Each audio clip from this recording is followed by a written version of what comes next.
Ya guys, kita di rest area Ungaran menuju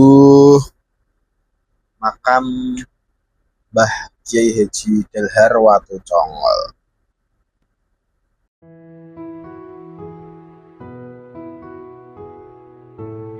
Kyai Dalhar lahir di kawasan pesantren Darussalam Watugongol, Muntilan, Magelang.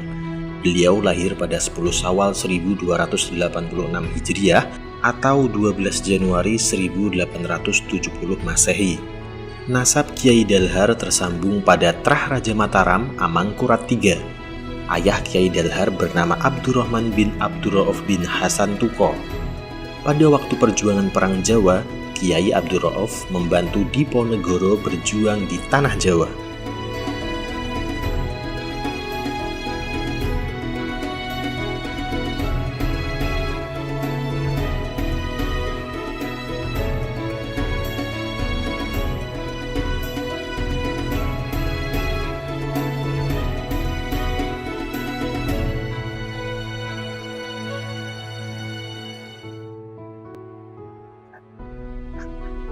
Ya guys, Mbah Dalhar ini salah satu tokoh thariqah Asyadziliyah ya. Beliau cukup ternama, punya koneksi dengan mursyid-mursyid thariqah lain seperti Mbah Muslih Meranggen dari thariqah Qadiriyah, Naksabandiyah dan lain sebagainya. Gimana Pak Raffi, lumayan?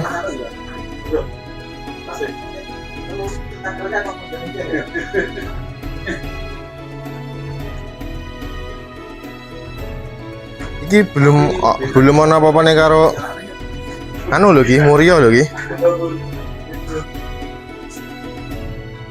Mbah Haji Tono semangat sekali. Ini terbilang sepi ya, sepi tapi kompleknya sangat bersih sekali, betul.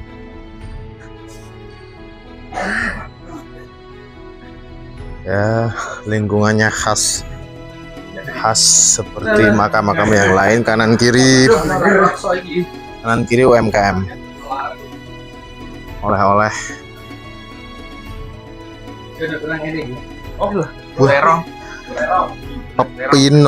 Buah pepino.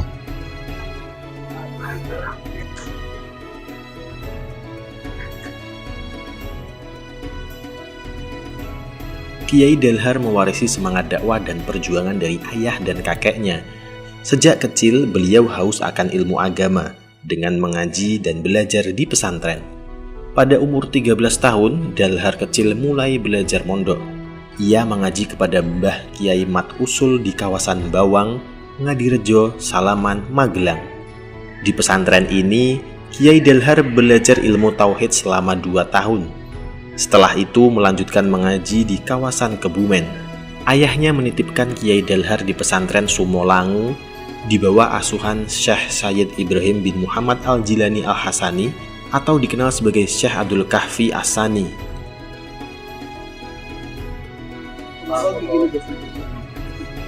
Nah ini untuk ziarah di sini kami sepakat ya, karena saya sudah sepuh, maka santri saya nanti yang memimpin.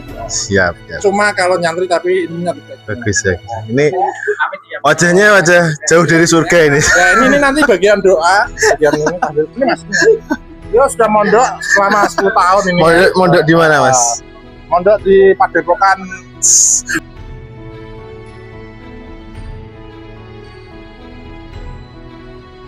Ketika era perjuangan melawan rezim kolonial, peran Kyai Dalhar tidak bisa dilupakan. Para pejuang di kawasan Magelang, Yogyakarta, Banyumas, dan kawasan Bagelen Kedu datang ke pesantren Kyai Dalhar untuk meminta doa. Oleh Kyai Dalhar, para pejuang diberi asma, doa, dan ijazah kekebalan, serta diberi bambu runcing yang telah diberi doa. Dikisahkan ketika para pejuang menggempur Belanda di kawasan Benteng Ambarawa, perjuangan itu dimudahkan oleh Allah dengan semangat dan kekuatan. Dorongan doa dan semangat yang diberikan Kiai Dalhar serta beberapa kiai lainnya menambah daya juang para santri untuk bertempur mengawal kemerdekaan.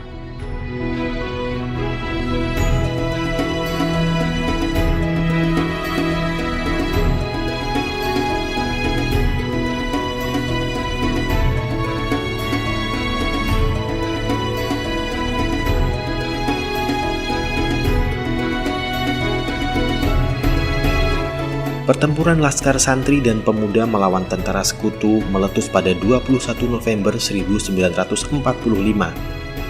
Atas desakan Laskar dan tentara rakyat yang dikomando oleh Jenderal Sudirman, tentara sekutu mundur ke Semarang. Namun mundurnya sekutu juga membuat ribut di Ambarawa yang kemudian disebut Palagan Ambarawa. Pada perang ini, Laskar Hizbullah dari Yogyakarta dan kawasan sekitar bersatu dengan beberapa tentara rakyat mengepung Ambarawa. Laskar Hizbullah Yogyakarta mengirim batalion Bahrun Edres, tepatnya di kawasan Jambu dan Banyu Biru. Front Ambarawa dikepung dari beberapa penjuru. Laskar Santri di bawah komando Bahrun Edres berhasil mengakses Front Ambarawa. Laskar Santri dan Pemuda yang bertempur di Ambarawa sebagian besar sowan ke Kiai Dalhar Watucongol dan Kiai Subhi Parakan untuk minta doa sebelum bergerilya.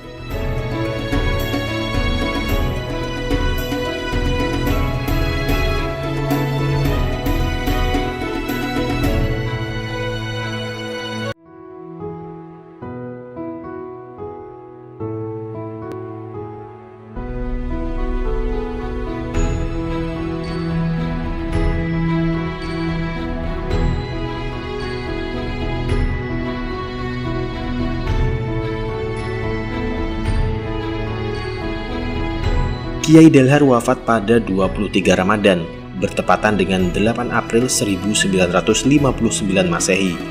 Jasad Kiai Dalhar dikebumikan di pemakaman Gunung Pring, Watucongol, Muntilan, Magelang. Kisah perjuangan dan keteladanan Kiai Dalhar menjadi bukti betapa penting jaringan ulama santri dalam mengawal negeri menjemput kemerdekaan Indonesia.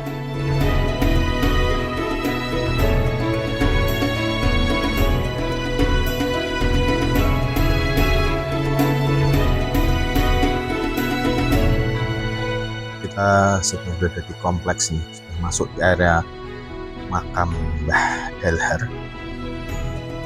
Sudah ziarah sudah, di sini kita lanjut ke destinasi selanjutnya.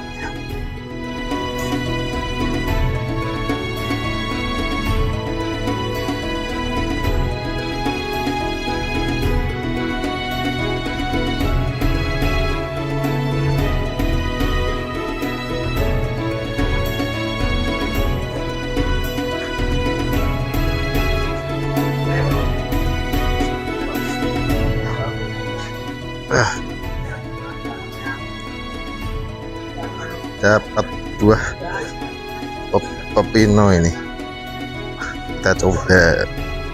Yang beli Pak Syukur, beli sekilo 20.000, katanya rasanya kayak timun.